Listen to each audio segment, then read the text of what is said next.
जय श्री कृष्ण। राधे राधे। आइए सुनते हैं आमल की एकादशी की कथा।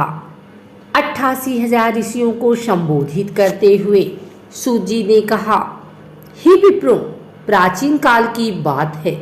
महान राजा मानधाता ने वशिष्ठ मुनि से पूछा, हे वशिष्ठ जी, यदि आप मुझ पर प्रसन्न हैं तो ऐसे व्रत का विधान बताने की कृपा करें जिससे मेरा कल्याण हो। महर्षि वशिष्ठ जी ने कहा, हे राजन, सब व्रतों से उत्तम और अंत में मोक्ष देने वाला आमल की एकादशी का व्रत है। राजा मानधाता ने कहा, हे ऋषि श्रेष्ठ, इस आमल की एकादशी के व्रत की उत्पत्ति कैसे हुई? इस व्रत के करने का क्या विधान है? हे वेदों के ज्ञाता, कृपा कर यह शब्दतान मुझे विस्तार पूर्वक बताएं। महर्षि वशिष्ठ ने कहा, हे राजन, मैं तुम्हारे समस्त विस्तार से इस व्रत का वृतांत कहता हूँ। यह व्रत फाल्गुन मास के शुक्ल पक्ष में होता है। इस व्रत के फल के सभी पाप समूल नष्ट हो जाते हैं। इस व्रत का पुण्य 1000 गौदान के फल के बराबर है। आमल की महत्ता उसके गुणों के अतिरिक्त इस बात में भी है कि इसकी उत्पत्ति भगवान विष्णु के श्रीमुख से हुई है। अब मैं आपको एक पौराणिक कथा सुनाता हूँ, ध्यान पूर्वक श्रवण करो। प्राचीन समय में वैदिक नामक एक नगर था।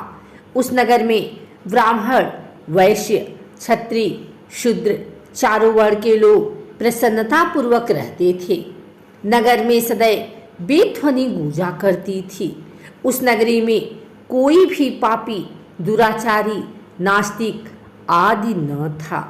उस नगर में चैत्ररथ नामक चंद्रवंशी राजा राज्य करता था। वह उच्च कोटि का विद्वान तथा धार्मिक प्रवृत्ति का व्यक्ति था। उसके राज्य में कोई भी गरीब नहीं था और ना ही कंजूस। उस राज्य के सभी लोग विष्णु भक्त थे। वहाँ के छोटे बड़े सभी निवासी प्रत्येक एकादशी का उपवास करते थे। एक बार फाल्गुन माह के शुक्ल पक्ष की आमल की नामक एकादशी आई। उस दिन राजा और प्रत्येक प्रजाजन, वृद्ध से बालक तक ने आनंद पूर्वक उस एकादशी को उपवास किया। राजा अपनी प्रजा के साथ मंदिर में आकर कलश स्थापित करके तथा धूप दीप, नैवेद्य, पंचरत्न, छत्र आदि से धात्री का पूजन करने लगा।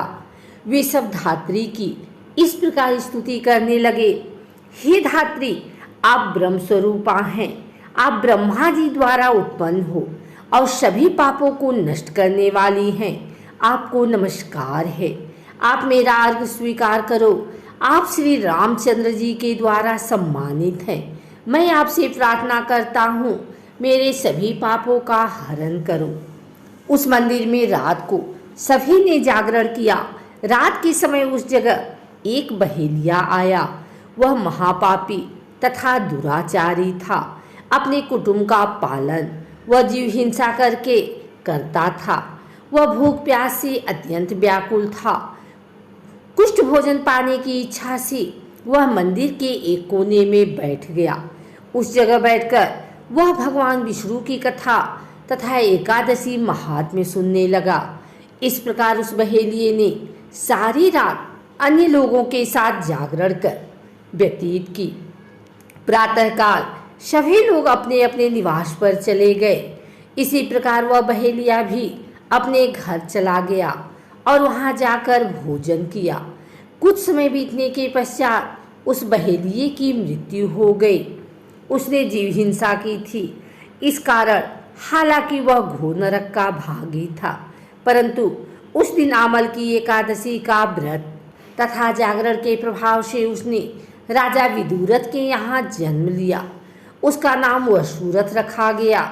बड़ा होने पर वह चतुरंगिणी सेना सहित तथा धन धान्य से युक्त होकर 10 सहस्त्र ग्रामों का संचालन करने लगा। वह तेज में सूर्य के समान, कांति में चंद्रमा के समान, वीरता में भगवान विष्णु के समान तथा क्षमा में पृथ्वी के समान था। वह अत्यंत धार्मिक, सत्यवादी, कर्मवीर और विष्णु भक्त था। वह प्रजा का समान भाव से पालन करता था। दान देना उसका नित्य का कर्म था।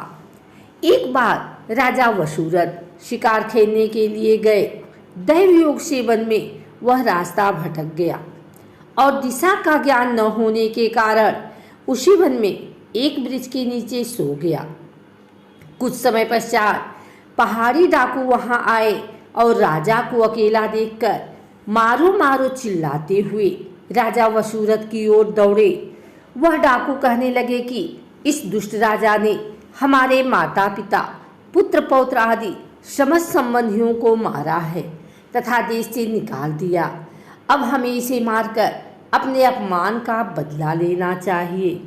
इतना कह के डाकू राजा को मारने लगे और उस पर अस्त्र शस्त्र का प्रहार करने लगे।